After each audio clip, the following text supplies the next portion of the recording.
Hey everybody, how are you? I'm here at Wakerley again. We've got a new drone who's photographing me and Damon is controlling it. So let's see how this goes. So anyway, Silverwood sitting in front of lot 5 at the moment. I'm just going to give you a quick update what's going on. At the moment we've got 2 sold.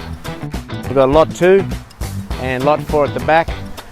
Still got lot 1, lot 3, lot 5 and lot 6 over there to sell. At the moment we're right up against planned ceiling.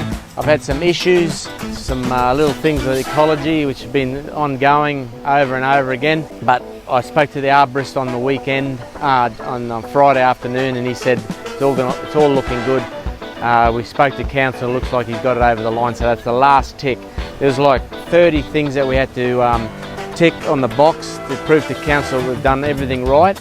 Until all those boxes are ticked, we don't get planned ceiling. If we don't get planned ceiling, we don't get titles, and if we don't get titles, we don't get paid. Anyway, I'm thinking about 2 weeks time, maybe 3, we should have titles, and that'll be the end of that. And then once titles occurs, it means that there's a lot less paperwork involved through the purchase process, because at the moment you need disclosure contracts, and because we've got a community title here that's quite thick, and even though it's not a big deal, but it spooks buyers, right? So I'm thinking once we get titles, it'll create some momentum.